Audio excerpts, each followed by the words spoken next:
tema hoje é bastante interessante para nós falar do chamado de Jesus. Jesus, quando passou aqui pela terra, ele trouxe palavras de vida eterna. E nós falamos que são palavras de vida eterna, como está lá no Evangelho mesmo, porque são dirigidas a nós, espíritos imortais. Não fala para uma vida de 90 anos, fala para a eternidade. E todas essas palavras, esses ensinos deixados por Jesus, eles estão na codificação. Então nós encontramos no Livro dos Espíritos, especialmente na terceira parte, que fala das leis morais, que fala de um modo de ser, um modo de viver. Encontramos também essas leis morais todas desenvolvidas no Evangelho, e tudo isso vem ratificar para nós que a doutrina espírita é o Evangelho redivivo. Mas agora, sem equívocos, sem interpretações equivocadas, incompletas, vem agora de uma forma bastante clara mostrar para nós o que é esperado para atender ao chamado de Jesus. Então, é sobre isso que nós vamos falar. E para começar, eu queria só lembrar como é que Jesus chegou aqui na Terra. Ele chegou nos campos simples de Belém, ali na região da Galileia, e nasceu numa família bastante simples e humilde. Então, ele era filho de José, um carpinteiro, e Maria, que cuidava ali das obrigações do lar. Quando ele chegou, ele não teve aquele berço de ouro, cheio de requintes e pompas. Ele foi colocado numa manjedoura. E às vezes a gente ouve a palavra manjedoura e pensa que é algo, nossa, o que será que é uma manjedoura? Era aquela madeira onde era colocado o alimento dos animais. Então, é nesse símbolo de simplicidade, de humildade, da forma mais simples e mais singela, que Jesus chegou na Terra. Então, já deixando para nós uma linda mensagem para nós, que a vida vai ser construída dentro do chamado dele, na simplicidade, na humildade, na forma mais singela que nós pudermos levar a vida. Só que ele chega de um modo singelo, trazendo uma grande lição de humildade num ambiente, numa sociedade soberba, porque a sociedade que estava colocada ali por Roma, pelos romanos e até pelos sacerdotes, o Sinédrio, era de muita soberba, arrogância. Então havia uma dominação ali de Roma sobre os territórios, regras, normas, onde havia a supremacia dos mais fortes sobre os mais fracos.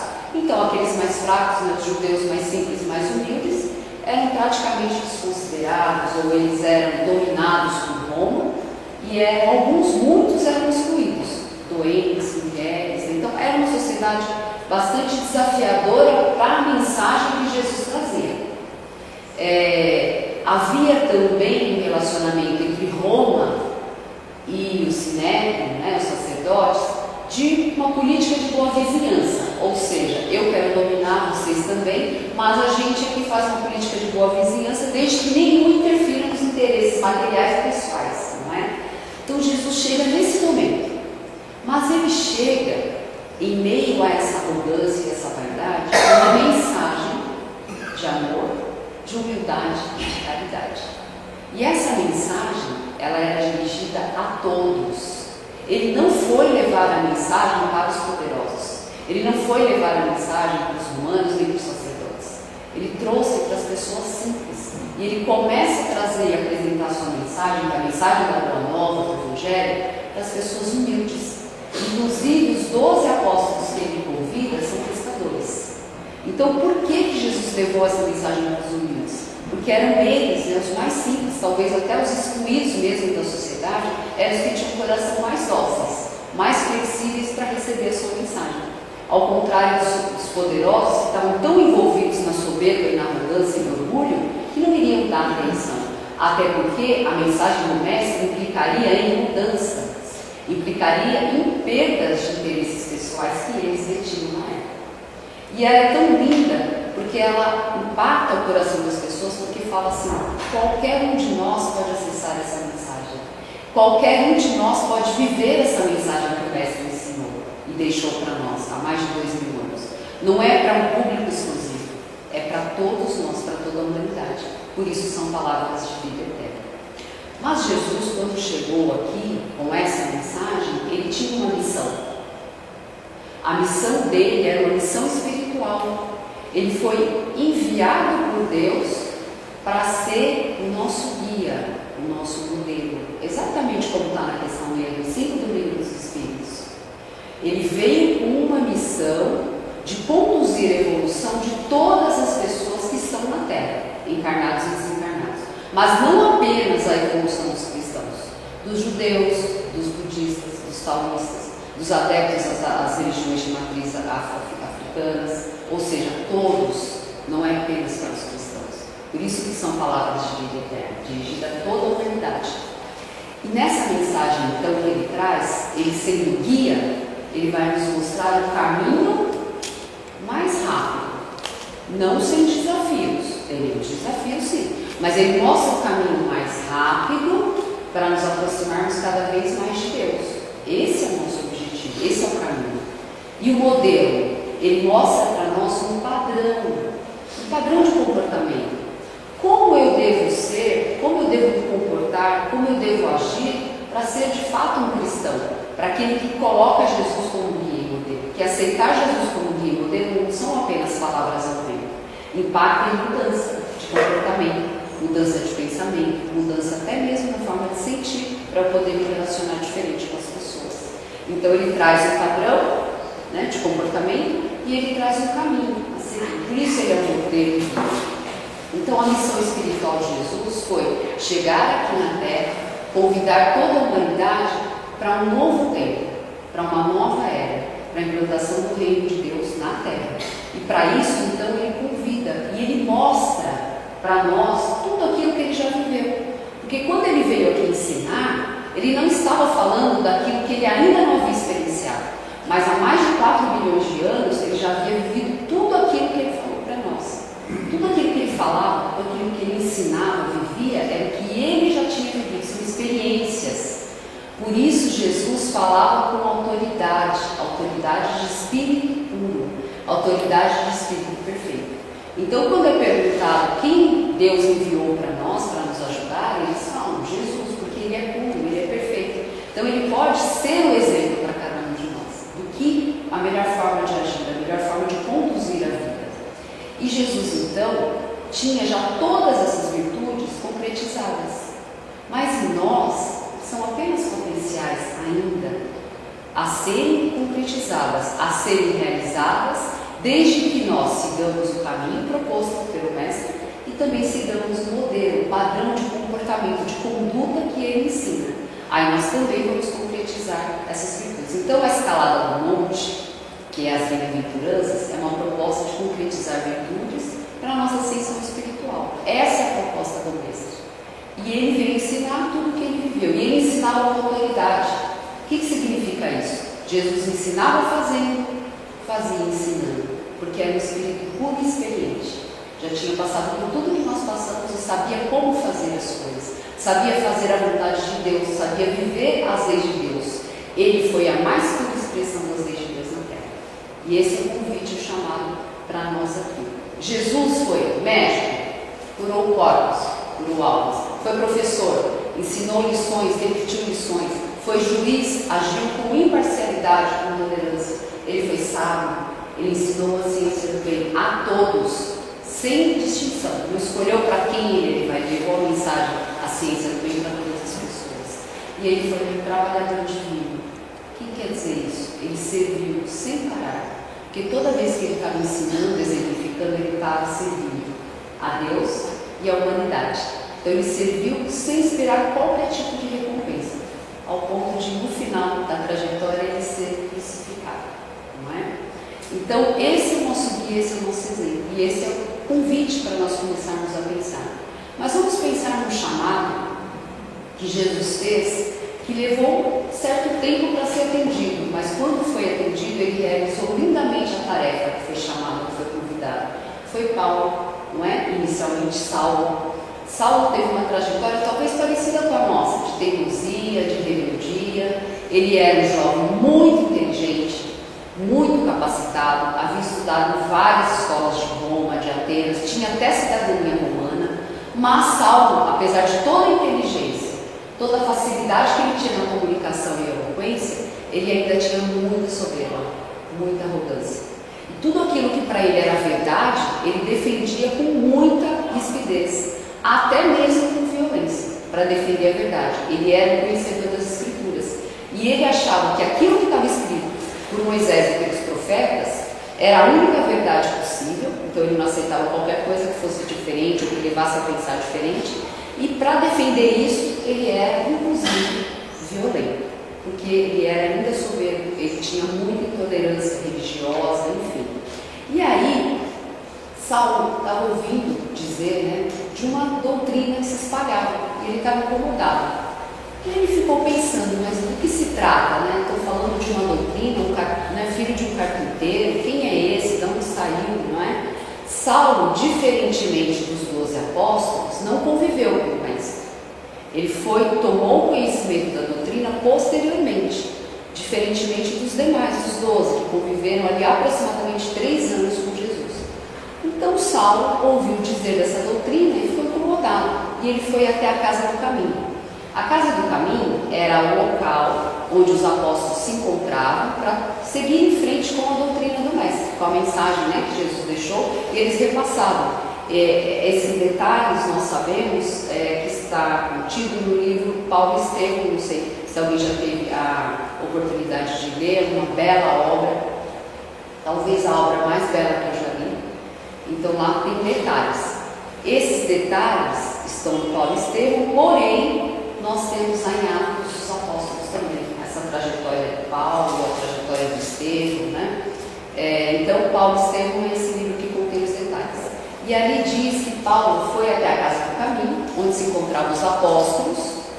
Lá os apóstolos acolhiam pessoas necessitadas, alimentos, né, remédios, doentes, cuidavam, todos eles. E Paulo vai até lá para ver o que estava acontecendo, que doutrina é essa. Na verdade, ele foi lá para brigar mesmo, né? Estava incomodado com a doutrina que se apresentava naquele momento, que estava mobilizando muitas pessoas, então ele estava incomodado. E ele já havia até comentado no Sinédrio sobre isso. E ele chegando lá, ele percebe um rapaz jovem, como ele, muito inteligente e muito eloquente, como Paulo, que era Estevão. E o Estevão estava pregando para aquelas pessoas humildes que se encontravam ali no salão da casa do caminho. E ele falava daquela doutrina de uma forma amorosa, de uma forma inspiradora, que chamava a atenção de quem estava ouvindo e do Paulo. E aí Estevão então foi tocado, foi impactado pela doutrina de Jesus. É como se ele já conhecia muito sobre as leis de Moisés, mas quando ele soube, quando ele ouviu, quando ele leu aqueles pergaminhos que os apóstolos mostraram para ele, ele ficou encantado. Ele falou, nossa, que beleza de doutrina, que fala de humildade, que fala que todos somos filhos iguais, né, amados por Deus. Ele ficou, o coração dele ficou tocado. Então ele falava com aquela inspiração, com aquela motivação. E Paulo então fica incomodado. E a partir do momento que ele vê o discurso de Estevão, ele começa a reflexão com Estevão. E aí ele vai, consegue uma autorização em Roma, né, no Sinédrio, para a condenação de Estevão. E o Estevão então ele é, como pena por estar indo contra as leis de Moisés, ele é condenado à morte a pedradas. No dia da condenação que ocorre, que ele leva essas pedradas, né, ele está nos minutos finais de vida, o Paulo descobre que Estevão é irmão da Abigail, que é a noiva de Paulo. Então veja, olha a arrogância soberba. Eu não vou aceitar nada que seja diferente daquilo que está proposto. E o que está proposto para mim são as leis de Moisés e os profetas.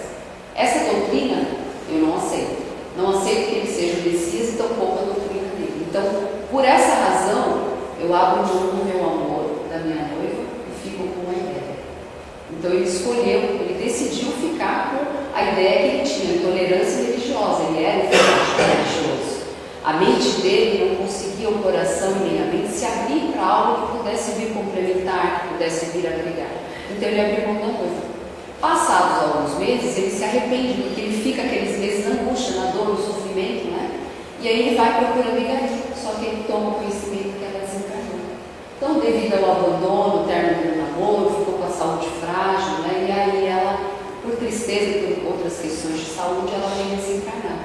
Paulo então entra na revolta do fanatismo religioso, na revolta por ter perdido Abigail. E o que ele faz? Ele fala, então agora eu vou realmente iniciar uma perseguição feroz contra os cristãos. E aí ele soube que Ananias era o Senhor que havia apresentado para Abigail a doutrina do Cristo. E aí ele vai então para Damasco, para perseguir, para prender e para condenar Ananias, porque ele conseguiu condenação para todos os cristãos, junto ao Sinédrio, né? E aí ele vai então para Damasco para fazer isso. No caminho para Damasco, Paulo então tem aquele encontro espiritual com o Mestre, né? Aquela luz ofuscante que deixa ele sem conseguir enxergar, né? E ele impactado por aquela vibração, por aquela luz, que é um encontro espiritual.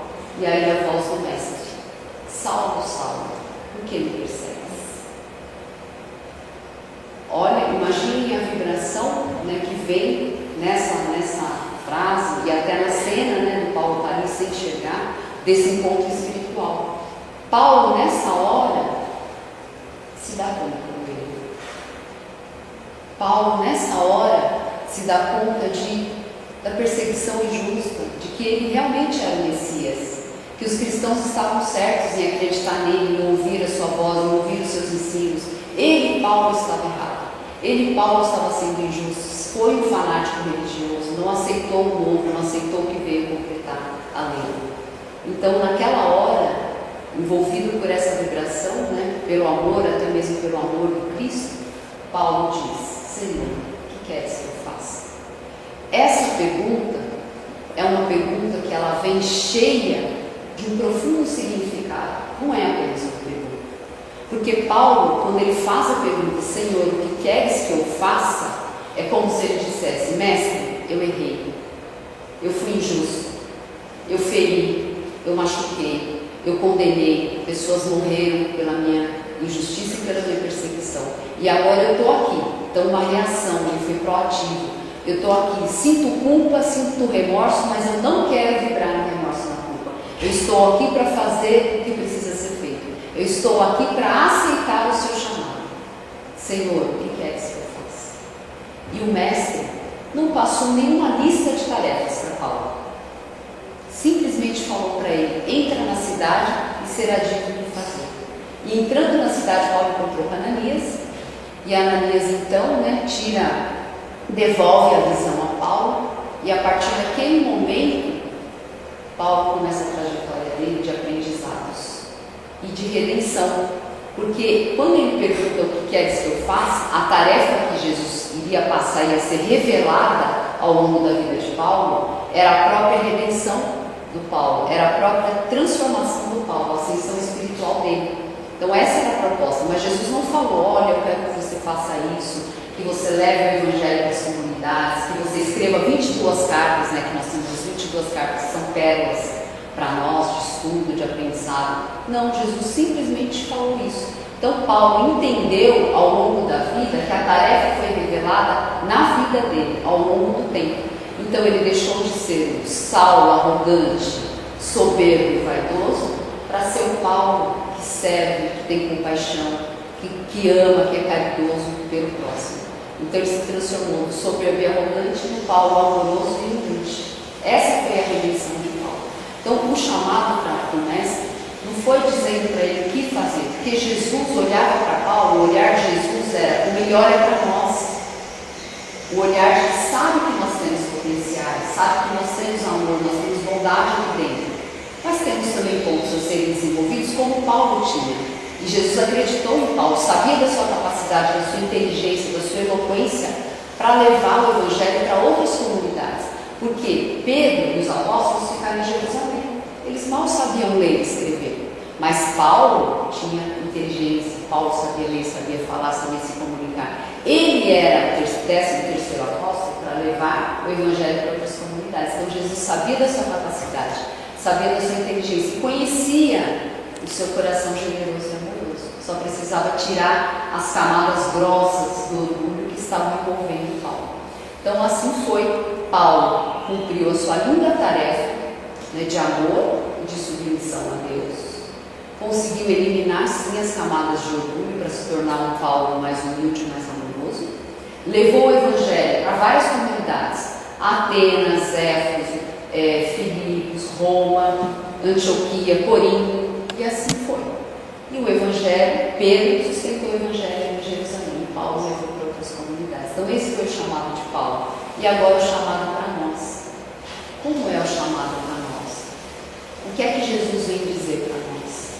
Jesus então nos convida, como convidou os demais, a olhar para a vida agora de uma forma diferente.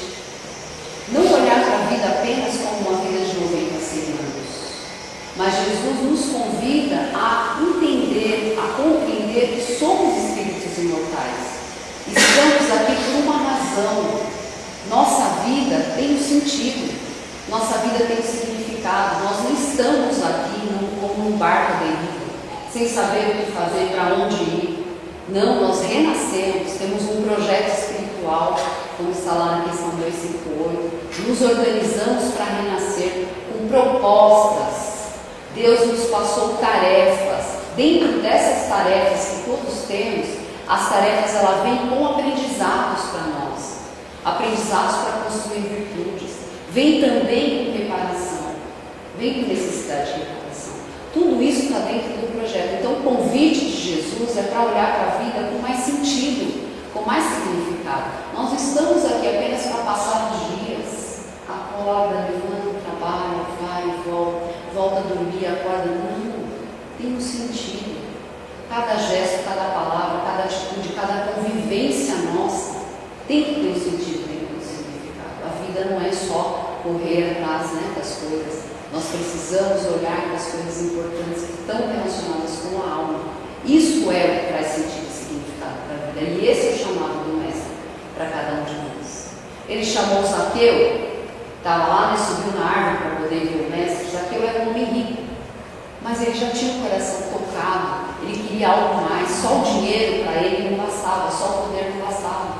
Ele queria algo mais. E Jesus apresentava esse algo mais. Porque a doutrina do Mestre falava de amor, falava de humildade e falava de caridade. Era o que faltava para Zaqueu. Então ele pega, divide metade dos seus bens, porque só o dinheiro para ele, o poder não era mais suficiente.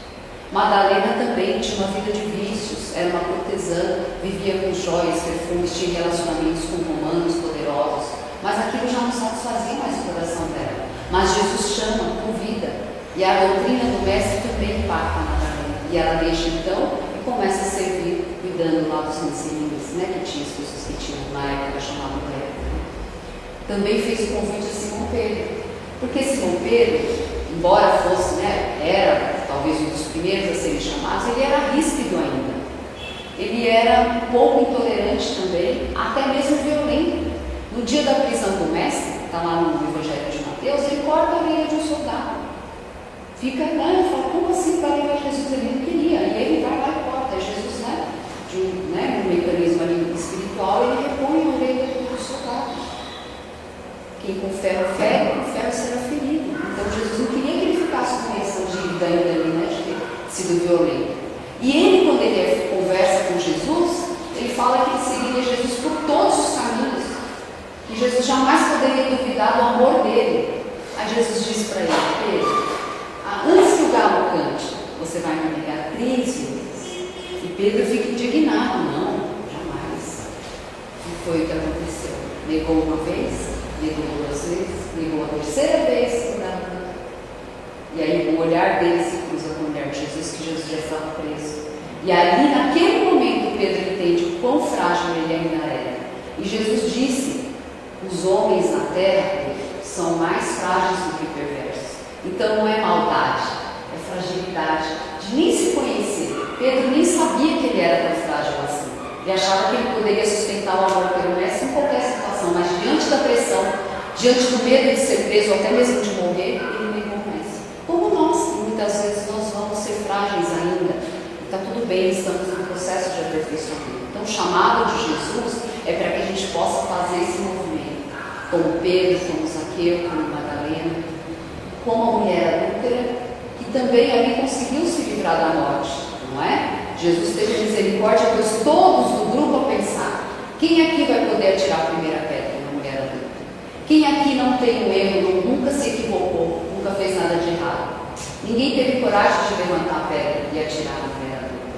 Mas ele também convidou a mulher adúltera a um chamado, a caminhar diferente, quando ele disse, vá e não peques mais. Esse é o chamado. E agora o chamado para nós. tem uma pergunta que nós precisamos fazer dentro desse projeto espiritual, dentro do convite, dentro de um olhar com mais sentido e mais significado para a vida. Qual é a pergunta? A mesma que Paulo fez a chamada. Senhor, o que queres que eu faça? Essa é uma pergunta muito significativa e profunda para nós, porque ela tem que vir quando eu olho para o mestre, ou quando eu converso com o mestre e eu falo para ele: Senhor, o que queres que eu faça? Essa pergunta ela tem que vir carregada de disposição, de vontade firme, de disciplina, de coragem, de fé no futuro, de confiança em Deus. Então não é apenas uma simples pergunta.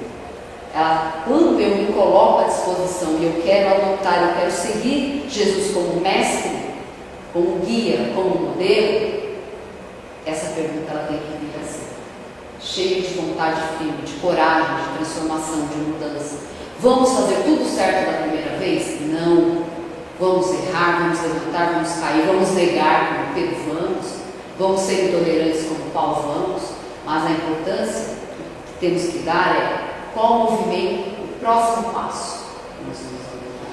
Quanto de vontade, quanto de firmeza, quanto de coragem, quanto de fé, quanto de confiança em Deus nós vamos colocar na nossa vida para nós realmente trazermos significado e confiança, significado e sentido para a vida. E aí nessa trajetória, Jesus então no chamado, ele diz assim, quando nós perguntamos: o que queres que eu faça? Ele responde para nós: amar a Deus sobre todas as coisas e ao teu próximo como a si mesmo. Isso resume toda a vida. Esse é o chamado. Então no Evangelho nós encontramos um voo para a alma, no Evangelho nós encontramos um roteiro, um modo novo de pensar, um novo modo de agir, um novo modo de ser, para construir o caráter do ser humano de bem. Porque Jesus, quando ele nos mostra um caminho, é para lá no final, o alvo final, nós sermos perfeitos. Mas agora não é possível ser perfeito. E Jesus não espera, quando ele nos convida, quando ele nos chama, a sermos perfeitos agora. Mas ele pede para nós que nós nos tornemos seres humanos melhores, seres humanos de bem, que nós saiamos da condição de espíritos imperfeitos, da terceira ordem, lá das questões 100 e seguintes do Livro dos Espíritos, para a segunda ordem, bons espíritos. Esse é o chamado agora para nós, que a gente possa dar o primeiro passo para construir um caráter melhor, de um ser humano de bem. É isso que é pedido. E para isso, nós precisamos amar a Deus sobre todas as coisas. Mas amar a Deus sobre todas as coisas impacta em humildade, confiança, fidelidade. Deixa eu tomar uma água aqui.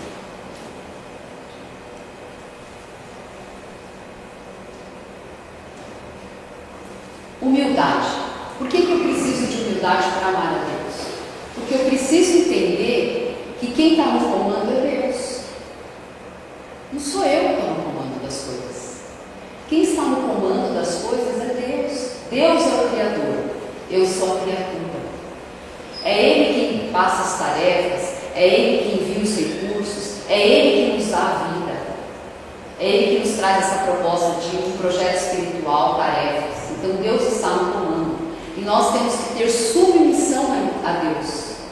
A falta de submissão, a revolta e a rebeldia traz dores para nós e não traz aprendizados que nós precisamos para nos tornarmos seres humanos de bem.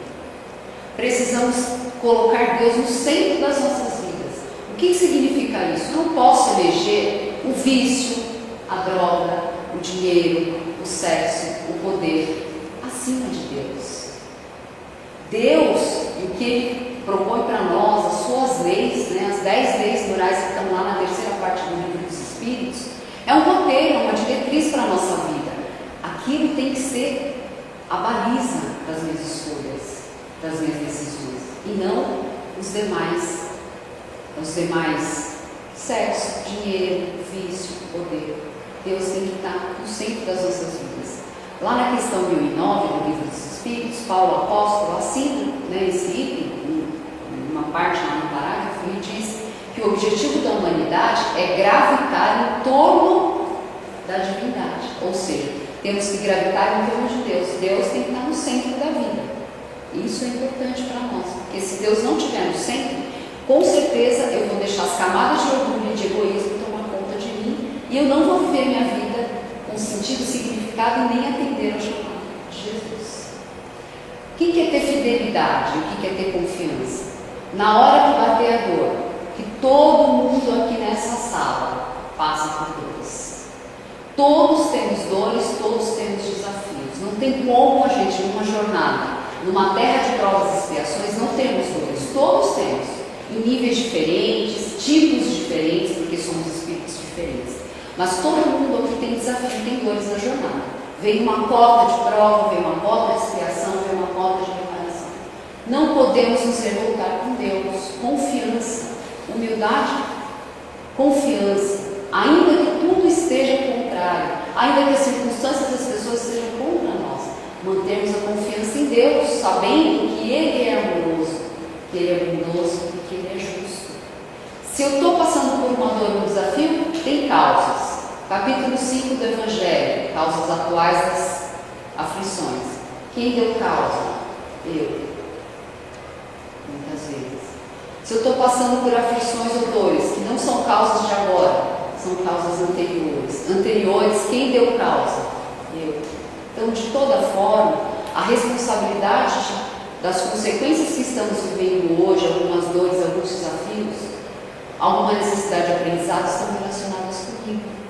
Causas atuais, causas anteriores. Então, não revoltarmos com Deus, não rebelarmos com Deus, confiar. Manter o olhar lá na frente, no horizonte. Quem é o guia? Quem é o modelo? Vamos manter o olhar em Jesus, para conseguir olhar para frente com confiança, fé no futuro, confiança em Deus.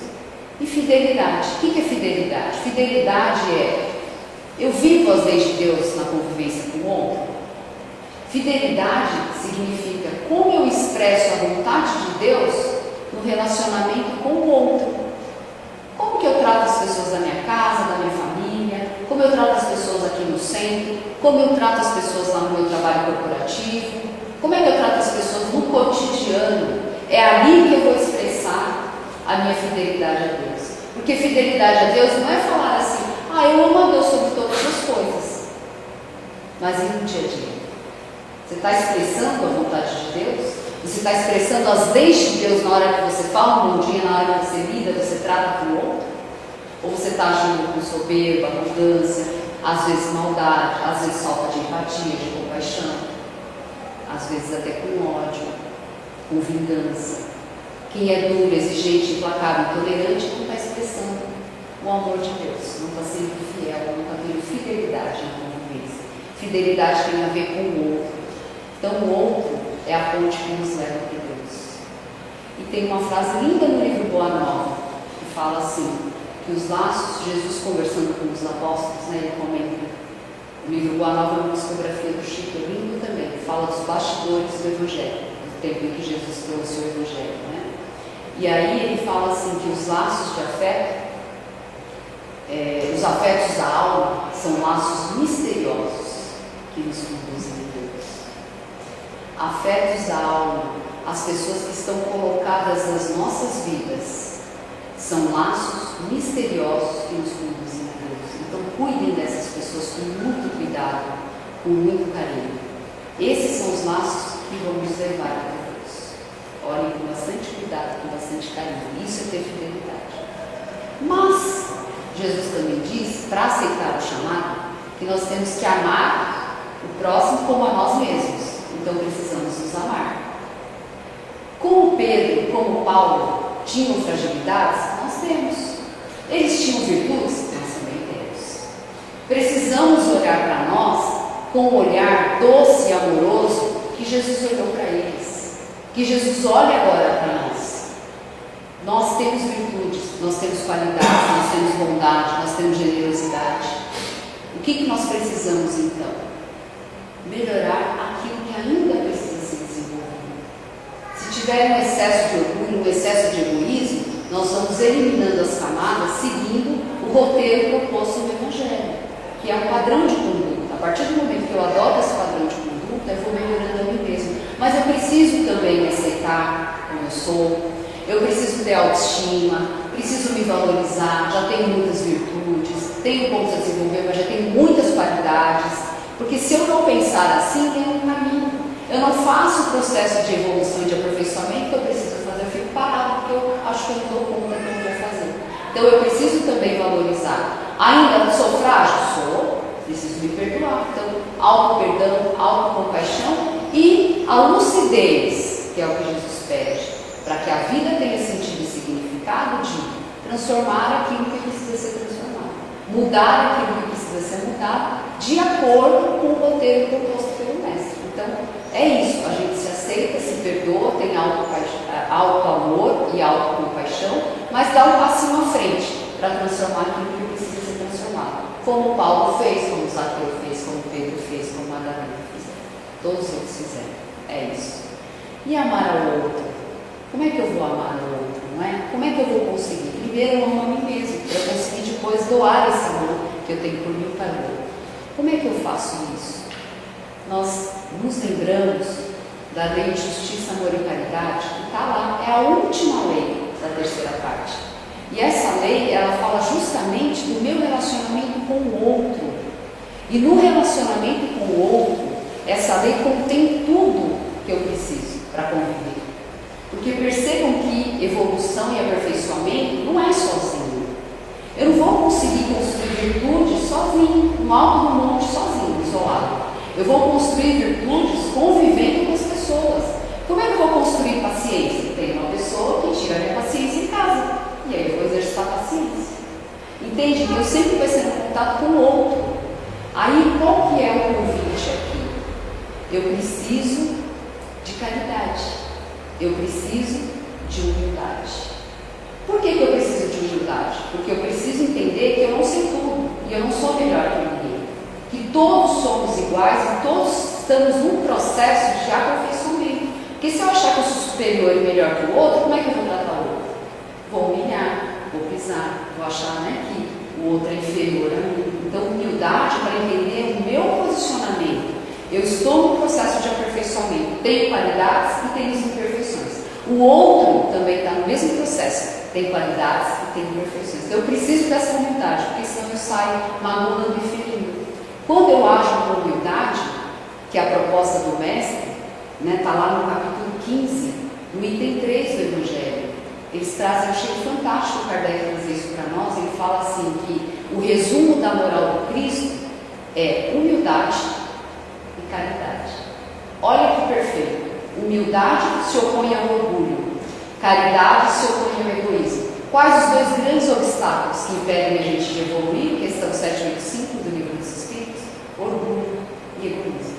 Então a moral do Cristo vem naquele tempo, há 2000 anos atrás, combater o nosso orgulho e o nosso egoísmo. E aí, na Lei de Justiça, Amor e Caridade, a gente tem essa proposta. Então, lá ele traz a caridade de uma forma mais ampla. Não é a caridade apenas material, porque a caridade material a gente consegue doar uma cesta, doar um alimento, uma vestimenta, um calçado, mas essa caridade é mais ampla. Essa caridade, ela fala de coração, ela fala de sentimento, de um modo de pensar, de um modo de sentir diferente. Então ali na questão 886 e seguintes, lá do Livro dos Espíritos, nós vamos ver exatamente como eu devo proceder no meu relacionamento com o outro. Como eu devo agir dentro da minha casa, com meu marido, minha esposa, meus filhos, meus pais, meus irmãos. Como eu devo agir lá no meu trabalho. Não é apenas dentro do centro espírita. Isso é muito importante. Todo local é oficina de trabalho. Todo local é local de aceitar o chamado do Mestre. Então, como que eu vou agir? Com bondade. Mas que tipo de bondade?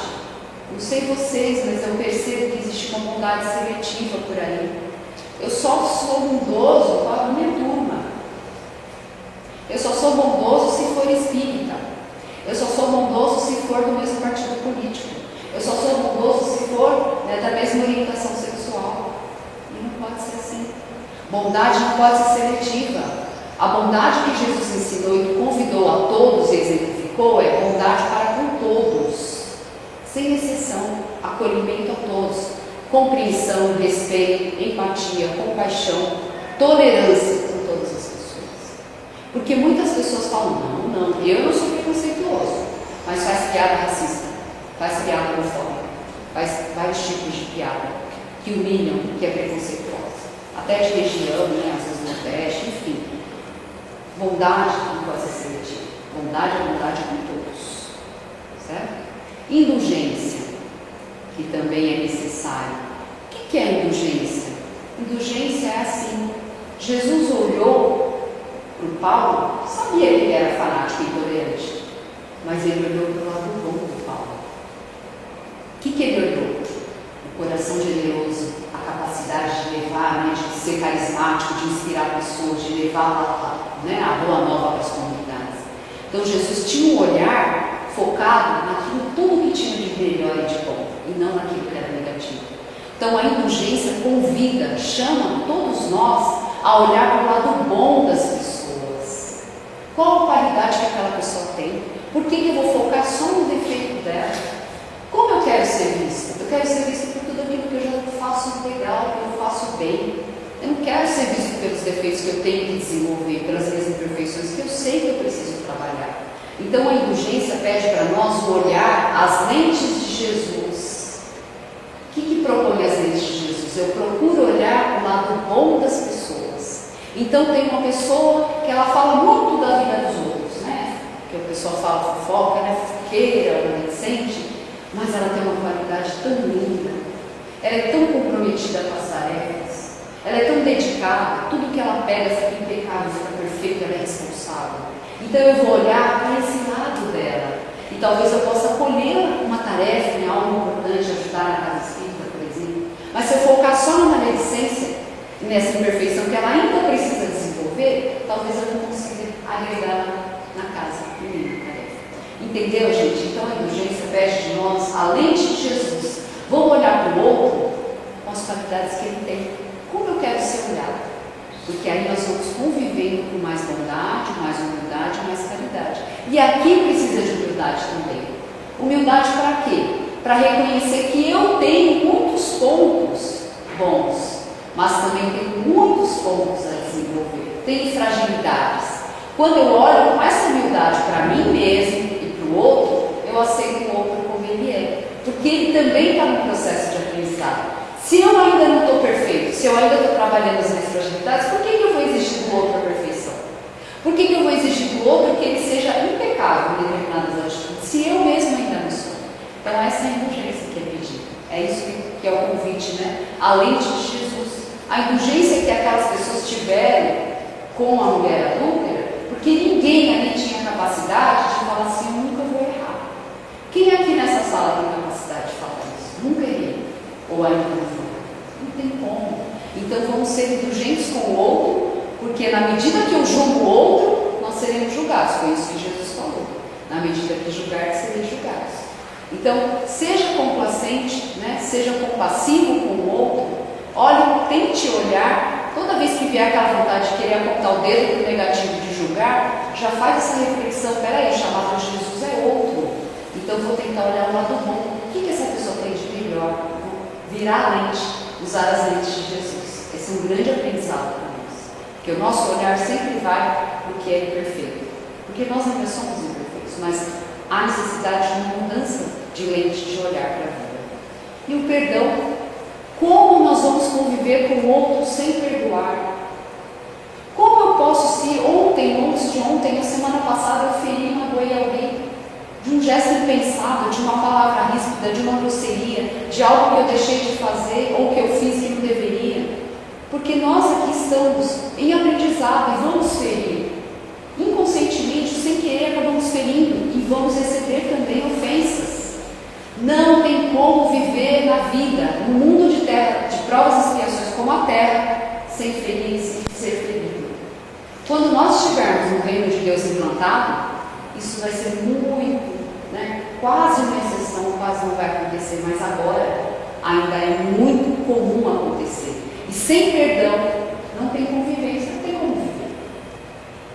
Jesus então ensinou para Pedro, que tinha muita dificuldade de perdoar, né? Pedro perguntou, ele falou 70 vezes 7. infinitamente. Todas as vezes que te ferir, perdoa. Começa um processo de coração, gente. Não é um processo de mente. Eu preciso perdoar porque eu estou me libertando. Não é um presente que você está dando para o outro. Ah, mas eu vou perdoar e ele vai ficar numa boa. Não, é um presente que você está dando para você. Quando você não se perdoa, aquilo fica dentro do seu coração. E olha só o que chama, né? Quando eu não perdoo, eu estou com mágoa e ressentimento, né? Ressentimento. Aquela situação e aquela pessoa fica voltando na sua mente e no seu coração. Quantas vezes por dia? Quantas vezes no mês? No ano? Uma vida inteira? Então faz mal para a gente. Ao ponto dos médicos, tem vários artigos já falando que a falta de perdão adoece, pode gerar câncer. Então, olhem para isso. Perdoar é se libertar de uma algema. Quando não perdoamos, estamos presos àquela situação, àquele sentimento que traz dor para nós. Perdoar é um ato de humildade. Vou deixar aqui para todos refletirem. Essa frase é profunda, mas eu sei que perdoar é desafiador para muitas pessoas.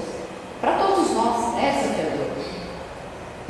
Quem não quer perdoar, quem não quer olvidar a falta do outro, quem não quer olvidar a ofensa do outro, não faz isso por orgulho ferido. Orgulho ferido é o contrário de falta de humildade. Lembra que eu falei? Precisa de humildade para amar Deus, precisa de humildade para amar o próximo. Então vamos lá. Falta de perdão é o meu orgulho ferido gritando alto que não quer aceitar. Mas se eu perdoar no ato de humildade, a pessoa que feriu, que ofendeu e que magoou vai se reajustar com a lei. Nada fica sem o reajuste de Deus. E eu sigo a minha vida mais leve, porque quem não perdoa segue a vida mais pesada. Fica com aquela dor, aquela vibração, aquela energia, né? Aquele sentimento que machuca, que fere. Uma vida inteira às vezes. Então pense nisso. Se é orgulho ferido, o que fazer para fazer um movimento interior de humildade? Deixa que ele siga a vida dele e se reajuste com a lei. Nós seguimos mais leves. Então, na caridade com o outro, no amor ao outro, nós precisamos de bondade, precisamos de indulgência, nós precisamos de perdão para conviver melhor. Isso é expressar o amor ao próximo, dessa forma. Tem alguns sinais de alerta que eu queria trazer para vocês, se nós estamos aceitando esse chamado do Mestre. Já estamos com um hábito de oração, que é conexão com Deus. Não precisa nem ser uma oração decorada, mas aquela oração que conversa com Deus, que abre o coração, que é humilde. Pai, eu preciso, isso aqui eu não estou conseguindo, me ajuda. É uma conversa, oração. Eu já estou fazendo um movimento de pedir desculpas ou pedir perdão, porque às vezes eu sou ofendido e eu acho que só o outro tem que me pedir perdão. Mas cada um aqui, no último mês, nos últimos 6 meses, ofendeu, magoou, teve a humildade de falar assim: fulano, isso, ele fez aqui, me perdoa. Ou a gente fica lá no alto da nossa arrogância, achando que a gente nunca erra, que a gente é sempre perfeito e nós não temos que pedir desculpa para ninguém. Atenção ao chamado. Outro ponto, estamos estudando? Conhecereis a verdade vos libertará. O estudo é necessário. Por que o estudo é necessário? A gente vem para a palestra, mas a gente precisa de um próximo passo. Porque na palestra a gente tem um conhecimento mais rápido, mais superficial. No estudo eu me aprofundo.